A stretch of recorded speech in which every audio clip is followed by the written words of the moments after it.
안녕하세요. 5월 9일 날마다 죽기로 큐티 가이드 시작하겠습니다. 오늘 말씀은 사도행전 14장 19절부터 28절까지의 말씀입니다. 길을 걷다 보면 갈림길을 만나곤 하죠. 그런데 한 길은 무척 좁고 험한 길이고 또 한 길은 넓고 편한 길입니다. 만약 두 길 모두 목적지가 같다고 한다면 여러분은 어떤 길을 선택하시겠습니까? 맞습니다. 대부분의 사람이 넓고 편한 길을 선택할 거예요. 넓은 길, 편한 길을 걷기를 바라는 것이 모든 사람이 가지고 있는 본능이기 때문이죠. 일부러 좁고 험한 길을 걷고자 하는 사람은 없을 거예요. 하지만 만약 두 길의 목적지가 달라진다고 하면 어떻습니까? 좁은 길을 걸으면 내가 가고자 하는 곳에 도달하게 되겠지만 넓은 길을 걸으면 그렇지 않게 된다고 한다면 어떠세요? 아마도 그때는 상황이 달라질 것입니다. 어떤 어려움이 예상된다 하더라도 응당 좁은 길을 선택해야 될 거예요. 우리는 그리스도인으로서 어디로 가야 하는지, 무엇을 해야 되는지 아는 사람들입니다. 분명한 정체성을 가지고 확실한 인생의 방향을 향해서 걸어가야 되는 사람들이에요.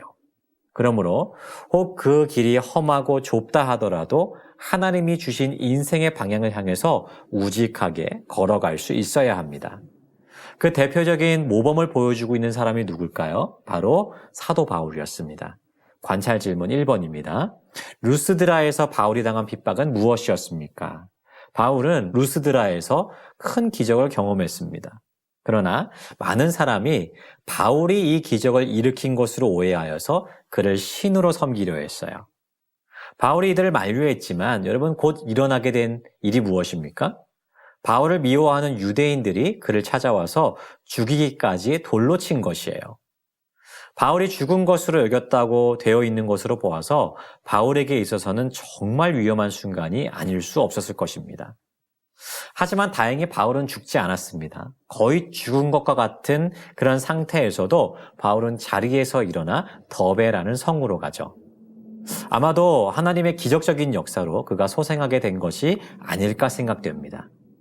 그런데 여기서 대단한 것은요, 바울이 다시 루스드라로 돌아갔다는 것이에요.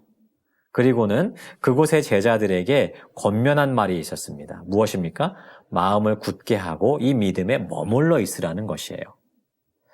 우리가 하나님 나라에 들어가려면 많은 환난을 겪어야 될 것이다 라고 하는 이야기도 함께 전해주고 있습니다. 여러분, 바울이 제자들에게 이런 말을 하고 있는 이유가 무엇일까요? 바울은 복음을 전하다가 죽음의 위기를 겪었어요. 여러분, 이를 목격한 사람들의 마음이 어땠을까요? 아마도 이 믿음이 흔들리는 사람이 적지 않았을 것입니다. 복음을 믿고 하나님의 백성이 되었음에도 오히려 이 복음 때문에 이런 고난을 겪게 되는 것을 직접 눈으로 보았으니 얼마나 그 마음 가운데 두려운 마음이 생겨났겠습니까? 하지만 바울은 오히려 반대로 이야기를 합니다. 우리가 하나님 나라 백성으로서 이러한 고난을 당하는 것이 당연하다는 것이에요. 이 또한 우리가 하나님 나라에 들어가는 과정에서 주어지게 되는 것이니 결코 믿음에서 흔들리지 말라라고 권면합니다. 관찰 질문 3번입니다. 안디옥으로 돌아온 두 사도가 보고한 내용은 무엇입니까? 이제 바울과 바나바는 전도여행을 마무리하고 안디옥 교회로 돌아오게 되죠. 그리고 그들은 교회에 자신들의 사역을 보고하게 됩니다. 그들의 보고 내용이 무엇이었습니까? 하나님이 함께 하신 모든 일과 이방인에게 믿음의 문을 여신 것이었어요. 바울과 바나바의 사역 가운데 많은 열매가 있었습니다. 이방인의 허다한 무리가 이들의 사역을 통해서 죽게 돌아왔어요. 하지만 그 가운데 무엇도 많았습니까? 고난도 많았어요. 억울한 모함과 공격, 심지어는 돌에 맞아 죽을 위기에까지 처했죠. 하지만 그들은 이 모든 사역 가운데 하나님께서 함께 하셨다라고 고백합니다. 즉 그들의 이 보고 가운데 어떤 고백이 있는 것입니까? 하나님이 함께 하시는 과정 가운데도 고난이 있을 수 있다는 고백이에요. 즉 바울과 바나바는 복음을 전하는데 고난이 따르는 것을 당연하게 여기고 있다는 것을 여기서도 확인해 볼 수 있는 것입니다. 말씀을 정리하겠습니다. 여러분, 바울은 많은 고난과 핍박 속에서도 이를 이상하게 여기지 않았습니다. 오히려 이를 당연하게 여겼어요. 왜입니까? 하나님 나라에 들어가는 과정 가운데 당연히 고난이 있을 것이라는 것을 알고 있었기 때문이에요. 여러분, 예수님이 걸으셨던 길을 한번 생각해 보십시오. 또한 예수님께서 가르치신 길이 무엇이는지를 떠올려 보십시오. 예수님은 우리가 걷는 이 길을 넓은 길이라고 가르치지 않으셨습니다. 오히려 좁고 협착한 길이라고 말씀하셨어요. 많은 싸움과 고난이 따르는 길이라고 말씀하셨어요. 그리고 예수님 자신이 직접 그 좁은 길을 걸으셨죠. 여전히 마귀는 예수 그리스도의 복음이 전파되는 것을 막기 위해서 혈안이 되어 있습니다.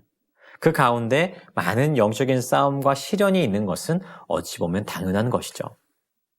여러분, 우리의 삶 속에서도 복음을 위해 살다가 겪게 되는 고난이 있을 수 있습니다. 아니, 반드시 있게 될 것이에요. 그럼에도 불구하고 우리가 이 좁은 길을 선택해야 되는 이유가 무엇입니까? 그 길이 정답이기 때문이에요. 그 길에 참 진리가 있고 영생이 있기 때문입니다. 이 사실을 알기 때문에 우리는 넓은 길을 버리고 좁은 길을 담대하게 선택할 수 있게 되는 것이죠. 이 시간 예수님이 걸으셨던 그 좁은 길을 기억하셨으면 좋겠습니다. 또한 믿음의 선배들이 걸었던 그 길 또한 생각해 보셨으면 좋겠습니다. 그리고 이 시대를 살아가는 우리도 더욱 담대하게 주님이 걸었던 이 길을 걸을 수 있기를 소망합니다.